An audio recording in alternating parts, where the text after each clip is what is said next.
മുഖ്യമന്ത്രി കണ്ണൂരിലാണ്. കണ്ണൂരിൽ മുഖ്യമന്ത്രി വരുമ്പോൾ സ്വാഭാവികമായും അദ്ദേഹം പറയാൻ പോകുന്ന രാഷ്ട്രീയം പ്രധാനപ്പെട്ടതാണ്. കാരണം മുഖ്യമന്ത്രി ഈ തെരഞ്ഞെടുപ്പ് പര്യടന പരിപാടികളിൽ പലയിടങ്ങളിൽ പങ്കെടുത്തെങ്കിൽ കൂടിയും അവസാന ലാപ്പിൽ ഇന്നും നാളെയുമായുള്ള അദ്ദേഹത്തിൻ്റെ പ്രകടനവും നീക്കവും നിർണായകമാണ്. കാരണം രാഹുൽ ഗാന്ധിയെയും കോൺഗ്രസിൻ്റെ ദേശീയ നേതാക്കളെയും കടന്നാക്രമിക്കുന്ന ശൈലി CPM-ന്റെ കേരള നേതാക്കൾ ഇവിടെ സ്വീകരിച്ചിട്ടുണ്ട്. അങ്ങനെയെങ്കിൽ ഇന്ന് മുഖ്യമന്ത്രി നടത്തുന്ന പ്രസ്താവന പ്രധാനപ്പെട്ടതാണ്. മുഖ്യമന്ത്രിയുടെ വാർത്താ സമ്മേളനവുമുണ്ട്. എന്തൊക്കെ നമുക്ക് പ്രതീക്ഷിക്കാം? CPM ക്യാമ്പിന്റെ അവസാന ലാപ്പിലെ നീക്കം എന്താണ് മനു?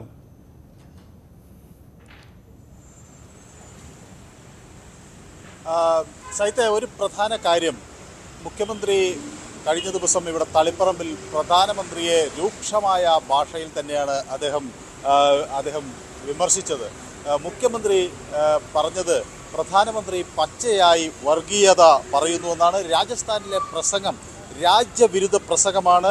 രാജ്യത്തെ ഒരു വിഭാഗത്തെ അകറ്റി നിർത്തുന്നു, സങ്കല്പ കഥകൾ കെട്ടിച്ചമച്ച് മുസ്ലിം വിരോധം സൃഷ്ടിക്കുന്നു, മുസ്ലിങ്ങളെ നുഴഞ്ഞുകയറ്റക്കാരെന്ന് വിളിക്കുന്നു. തലമുറയായി ഇവിടെ വളർന്നു വന്ന ആളുകളെയാണ് ഇത്തരത്തിൽ അധിക്ഷേപിക്കുന്നത്. അതുപോലെ സ്വാതന്ത്ര്യ സമരത്തിൽ മുസ്ലിങ്ങളുടെ പങ്ക് വളരെ നിർണായകമാണ്. എന്നാൽ RSS-നോ BJP-ക്കോ അത്തരം ഒരു പങ്ക് അവകാശപ്പെടാൻ ഇല്ല എന്ന് മുഖ്യമന്ത്രി പറയുന്നു. അങ്ങനെ രൂക്ഷമായ ഭാഷയിൽ പ്രധാനമന്ത്രിയെ വിമർശിക്കുന്ന മുഖ്യമന്ത്രിയാണ് നമുക്ക് കാണാൻ കഴിഞ്ഞത്. അപ്പോൾ സ്വാഭാവികമായും ഇന്നും പ്രധാനമന്ത്രിക്കെതിരെ ഉള്ള വിമർശനം അദ്ദേഹം തുടരും എന്നാണ് മനസ്സിലാക്കേണ്ടത്. കാരണം പ്രധാനമന്ത്രി തന്നെ നേരിട്ട് കേരളത്തിലെ ഈ CPM അതുപോലെ കോൺഗ്രസ് രാഹുൽ ഗാന്ധി തമ്മിലുള്ള ഈ വാക്തർക്കം അദ്ദേഹം പ്രതിപാദിക്കുന്ന ഒരു സാഹചര്യം ഉണ്ടായിട്ടുണ്ട്. അതുകൊണ്ട് തന്നെ ഈ വിഷയത്തിൽ മുഖ്യമന്ത്രി ഒരു പ്രതികരണം നടത്തും എന്നാണ് കരുതേണ്ടത്. ഒപ്പം തന്നെ രാഹുലിനും പ്രിയങ്കയ്ക്കുമെതിരെയുള്ള അദ്ദേഹത്തിൻ്റെ ശക്തമായ നിലപാട് തുടരുകയാണ്. ഇതിൽ ഒരു പ്രധാന കാര്യം, രാഹുൽ തന്നെ ജയിലിലടക്കണം, ED നടപടി വേണം എന്ന് ആവശ്യപ്പെടുന്നത് മുഖ്യമന്ത്രിയെ ചൊടിപ്പിച്ചിരിക്കുന്നു. അത് മുഖ്യമന്ത്രിയെ മാത്രമല്ല, അതിനപ്പുറത്തേക്ക് CPM നേതാക്കളെ എല്ലാം ഒരുപോലെ രോഷാകുലരാക്കിയിരിക്കുന്നു എന്ന് വേണം മനസ്സിലാക്കാൻ. കഴിഞ്ഞ 2 ദിവസം മുമ്പ് നമ്മളോട് MP ജയരാജൻ ഈ മുഖ്യമന്ത്രിക്കെതിരെ രാഹുൽ ഗാന്ധി പറഞ്ഞ ഈ വാക്കുകളെ ഉദ്ധരിച്ചുകൊണ്ട് അദ്ദേഹം രാഹുൽ ഗാന്ധിയെ കിങ്ങിണിക്കുട്ടൻ എന്ന് വിളിച്ച് പരിഹസിക്കുകയൊക്കെ ചെയ്തിരുന്നു. അത് കഴിഞ്ഞ ദിവസവും തുടർന്നു എന്നതാണ് അതിലൊരു ശ്രദ്ധേയമായ കാര്യം. അപ്പോൾ അത് MP ജയരാജൻ വളരെ ബോധപൂർവം പറഞ്ഞതാണ് എന്ന് വ്യക്തമാക്കുന്ന തരത്തിൽ അദ്ദേഹം ഇന്നലെയും ആ പ്രയോഗം രാഹുൽ ഗാന്ധിക്കെതിരെ ഉപയോഗിച്ചു. അപ്പോൾ സ്വാഭാവികമായും ആ നിലപാടൊക്കെ ഇന്ന് മുഖ്യമന്ത്രിക്ക് വിശദീകരിക്കേണ്ടി വരും. കാരണം ഈ രാഹുൽ ഗാന്ധിയെ പപ്പു എന്ന് വിളിച്ചുകൊണ്ടുള്ള അധിക്ഷേപങ്ങൾ നടക്കുന്നതിനിടയിൽ അതൊരു CPM രാഷ്ട്രീയ രീതിയല്ല എന്ന് പല നേതാക്കളും പറഞ്ഞിരുന്നു. പക്ഷേ ഇപ്പോൾ അതിനപ്പുറത്തേക്ക് കടക്കുന്നു എന്നത് എങ്ങനെ CPM വിലയിരുത്തുന്നു എന്നത് ഒരു വലിയ വിഷയമാകും. ഏതായാലും പ്രധാനമന്ത്രിയുടെ നിലപാടുകളെ മുഖ്യമന്ത്രി ഇന്ന് രൂക്ഷമായി വിമർശിക്കും.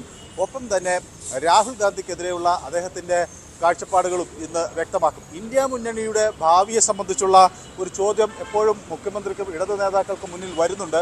അതിന് അവർ പറയുന്ന രാഹുൽ ഗാന്ധി ഒരു പ്രധാനമന്ത്രി സ്ഥാനാർത്ഥിയായി ഇപ്പോൾ തന്നെ അംഗീകരിച്ചിട്ടില്ല, അങ്ങനെ അംഗീകരിക്കാൻ സാധ്യമല്ല.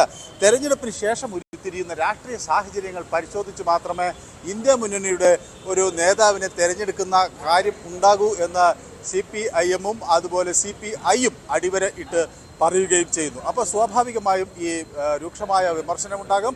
കണ്ണൂരിൽ എന്ത് വില കൊടുത്തും MP ജയരാജൻ ജയിക്കണം എന്ന ഒരു നിലപാട് മുഖ്യമന്ത്രിക്കുണ്ട്. സ്വാഭാവികമായും സൈത്തിനൊക്കെ അറിയാവുന്നതുപോലെ MP ജയരാജൻ മുഖ്യമന്ത്രിയുമായി വളരെ അടുത്ത ആളാണ്.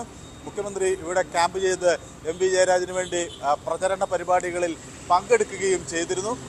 അതോടൊപ്പം തന്നെ സുധാകരൻ അത്രമാത്രം അവർ തമ്മിലുള്ള രാഷ്ട്രീയ വൈര്യത്തിന് അപ്പുറത്തേക്ക് കടന്നു നിൽക്കുന്ന ഒരു ശത്രുത കൂടിയുണ്ട് എന്ന് നമുക്കറിയാം. അപ്പോൾ സ്വാഭാവികമായും സുധാകരനെ പരാജയപ്പെടുത്തുക എന്നത് മുഖ്യമന്ത്രിയെ സംബന്ധിച്ചിടത്തോളം ഒരു അഭിമാനകരമായ ഒരു പോരാട്ടത്തിൻ്റെ ഒരു ദൃശ്യം കൂടിയാണ്. അപ്പോൾ സ്വാഭാവികമായും അതിനുവേണ്ടി അദ്ദേഹം പൂർണ്ണമായി തയ്യാറാകുന്നു എന്നതാണ് ഇവിടെ ക്യാമ്പ് ചെയ്ത് പ്രവർത്തിക്കുന്നതിൻ്റെയൊക്കെ ഒരു സൂചനയായി നമുക്ക് മനസ്സിലാകുന്നത്. MP ജയരാജനെ വിജയിപ്പിക്കാൻ വേണ്ടിയുള്ള പ്രയത്നങ്ങൾ വളരെ തകൃതിയായി തന്നെ CPM നടത്തുന്നും ഉണ്ട്. അപ്പോൾ അതേസമയം ഞാൻ ഇന്നലെ KPCC മുൻ അധ്യക്ഷനായിരുന്ന, അതല്ലെങ്കിൽ ഇപ്പോൾ അത് ചുമതല MM ഹാസന് കൈമാറി, എങ്കിൽ KPCC അധ്യക്ഷൻ എന്ന അദ്ദേഹത്തെ വിളിക്കാം ആയ സുധാകരനെ കഴിഞ്ഞ ദിവസം കണ്ടു. അദ്ദേഹം വളരെ തികഞ്ഞ ആത്മവിശ്വാസത്തിലാണ്, വളരെ സന്തോഷവാനായി. സാധാരണ അദ്ദേഹത്തിൻ്റെ ആരോഗ്യ പ്രശ്നങ്ങളൊക്കെ ഉണ്ടെങ്കിൽ കൂടിയും അദ്ദേഹം വളരെ സന്തോഷവാനായാണ് തെരഞ്ഞെടുപ്പ് പ്രചരണ രംഗത്ത് ഉള്ളത്. അപ്പോൾ ഞങ്ങൾ 2020 എന്നൊക്കെയുള്ള അദ്ദേഹത്തിൻ്റെ വാക്കുകളിൽ നിന്ന് കണ്ണൂരിൽ അദ്ദേഹത്തിന് ഭയക്കാനൊന്നുമില്ല എന്നൊരു പ്രതീതി അദ്ദേഹത്തിൻ്റെ മനസ്സിലുണ്ട് എന്ന് അദ്ദേഹം പറയുന്നു. ഒപ്പം തന്നെ ഈ കണ്ണൂരിൻ്റെ ഈ മലയോര മേഖലകളിലൊക്കെയുള്ള ഒരു കരുത്ത് വർദ്ധിപ്പിക്കാൻ അദ്ദേഹത്തിന് കഴിഞ്ഞു പ്രചരണ പരിപാടികളിൽ എന്ന് പറയുന്നു. ഒപ്പം ലീഗിൻ്റെ ഒരു വലിയ പിന്തുണ അദ്ദേഹത്തിന് നേടാൻ കഴിഞ്ഞു. അപ്പോൾ ഇവിടെ കണ്ണൂർ കോർപ്പറേഷൻ മേയർ ലീഗാണ് കൈകാര്യം ചെയ്യുന്നത് മേയർ സ്ഥാനം. അതുകൊണ്ട് തന്നെ ആ നേരത്തെ ഉണ്ടായിരുന്ന ഒരു ചെറിയ തർക്കം കോൺഗ്രസും ലീഗുമായിട്ടുള്ള ഈ മേയർ സ്ഥാനത്തെ ചൊല്ലിയുള്ള തർക്കമൊക്കെ രമ്യമായി പരിഹരിച്ചിരിക്കുന്നു. ലീഗിന് അവരാവശ്യപ്പെട്ട കാര്യങ്ങളൊക്കെ കൊടുക്കാൻ കണ്ണൂരിൽ കെ സുധാകരന്റെ നേതൃത്വത്തിലുള്ള കോൺഗ്രസിന് കഴിഞ്ഞിരിക്കുന്നു. അപ്പോൾ